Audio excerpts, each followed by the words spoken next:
turns out someone on our corridor has actually tested positive for COVID. So this all just means that we're now in isolation, which means you can't go out, which is really, really rubbish. Hi, my name's Imogen. I am 20 years old and I'm currently studying geography at the London School of Economics. Now, as a lot of you will have seen from my previous video, I am currently in self-isolation. I was filming a week in my life this week, but I decided to split the video up. So you might have noticed from the fact that it is now very dark outside that I haven't really filmed much today. And to be honest, because we've been in isolation all day, we haven't left our room, which I think is going to be the story of the next few days. But the other reason that I haven't really filmed is just because I felt quite kind of overwhelmed by the whole situation. We've had a lot of information given to us by a lot of different people about what we can do, what we can't do, how things are going to work, what's still happening, what isn't happening, and yeah, it's just been a lot basically. But tonight we're having like de-stress time because today has been a little bit of a stressful day, and so we're making chocolate rice crispy cakes. Now, in my accommodation at uni, I only have a hob and a microwave in the kitchen, so we can't bake anything, which is why we've gone for chocolate rice crispy cakes. And you might be thinking that's not baking, but this is as close to it as we can get at this point. I think it's still really important that we like do all these things in the evening and stuff, if not more so now, because we can't do anything else really. Like, we can't go out. I mean, I know before like all the pubs are shut and everything, and all of like lots and lots of stuff is shut, but at least before we could kind of go to the shop in the evening, we could go for walks in the evening, and now unfortunately I don't think we're even going to be able to do that anymore, which is a bit of a shame, but obviously like it's really important that everybody stays safe and healthy, and I do understand that. It just feels quite tricky, like going from being able to go to the library every day and like being able to socialise with your friends kind of from a distance, but like socialise nonetheless, to this. Yeah, so I guess that's another thing. Like, I've been at home for the past, what, 6 weeks? Well, no, I've been at home for the past 4 weeks, and before that was Welcome Week and Freshers. So it's been like, I haven't been to an in-person geography class yet, and I really, really was excited to go. By the way, these are the butter sachets that we get from dinner because I didn't want to buy a whole tub of butter just for this. But you know, it works well, so we're just gonna roll with it.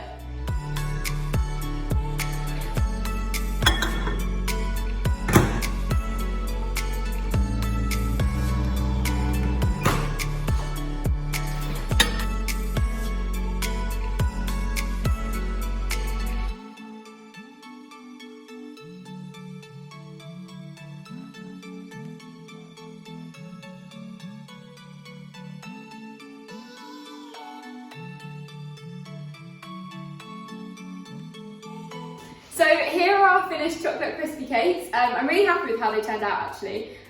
We have put marshmallows on some of them but not others because we're going to give them to other people on our floor, and some of them are vegetarian, so they obviously can't have marshmallows. Hopefully this will make their isolation day one better, but for now we're just going to put them in the fridge for a little bit and then we'll give them out later. Would you like some revision snacks? Yes.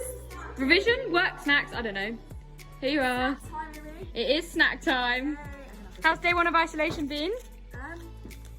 Awful. Amazing. Not too bad. Has this made it better? Yes, definitely. Good, I'm glad. Mine's better than last time. Yeah, they're less slippery. Okay, yeah, we made these the other day and they weren't fab. I'm not going to lie, we put too much butter in. Welcome to isolation day 2, aka Thursday. Today I have 3 hours of Zoom because I can't go to any in-person classes. I'm not gonna lie, I woke up this morning and I'd forgotten that we were in isolation. I was like, can't wait to go for a walk, like wonder where we're gonna walk today, maybe we'll go around Regent's Park. And yeah, we're in isolation, so can't do that. However, trying to stay positive today. I mean, it's not the worst thing in the world. I'm being really, really dramatic. I'm well aware. But I'm just trying to watch a lecture video before I've got like a Zoom call at 10 o'clock for this lecture. So I need to hurry up and watch it. It's 2 hours long, so I'll get that on double speed and hopefully we'll catch it up. So it's now 12:20. I need to be quiet because Hannah behind me here is on her Spanish class. Leah's doing some work over here, and I am just sat here trying to bash through a bit of reading. I've done my 2-hour lecture, I've done my Zoom call for this morning, and I'm just listening to a bit of instrumental music. Love me a bit of instrumental music, whilst I'm reading about power geometries and the role that power has to play in the urban landscape. It's really interesting actually. We've got 5 minutes now where none of us are on a class, so I thought I would tell you all about something kind of strange that happens just outside our window. So I'm going to turn the camera around and then I'll talk to you. So down here, I don't know if you can see, this is the back garden of our accommodation, by the way. It's really nice. It looks very autumnal and it's quite a sunny day today. It's making me very jealous of the fact that we can't go outside. Where this chair is over here, normally there's someone sat on there. This is actually the entrance because this garden is a COVID testing centre, which I kind of find really weird because we can literally sit here and watch people coming in and out for their COVID test, not having a clue whether they're going to be positive, negative. I mean, it does make for some fun people watching, but also I just find it quite strange. So this is actually what hybrid teaching looks like, because at LSE, we actually don't have all online classes. So they are meant to be in person. But as you can see from this, actually 18 people are online today, which is tons. And there are about maybe 3 or 4 people in class.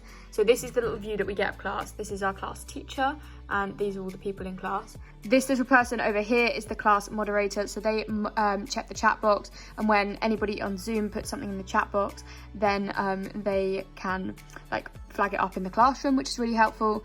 Although most people on Zoom just say muted and videos off, as you can see. I'm not gonna lie, I really don't like hybrid classes. It's really difficult to hear the people in the room when there are people in the room, and the people on Zoom don't really engage because there's no like obligation to engage. So I don't really know what the solution is here, but online learning is a bit rubbish sometimes. Right now it is Monday and we are on day 6 of isolation. We are nearly halfway there, which I'm really pleased about, because I am finding it a little bit tricky, but we're getting there. I was going to say we move, but we don't move. We stay very much in the 4 walls of our room. There are a few things that I'm finding particularly tricky. One of those being the fact that we just can't go for a walk. I absolutely love going for a walk. I always make sure I go for a walk every single day, and being cooped up inside is not great. I have been trying to do some exercise and things and keep like busy and active whilst we're inside, but it is definitely a lot trickier when you share a room with 2 other people, because you obviously got to take into account their like needs and what they want to do and stuff like that. And secondly, our room just isn't that big. You can definitely get maybe 2 yoga mats down in here, but you would struggle to do any exercise that needed a lot of space.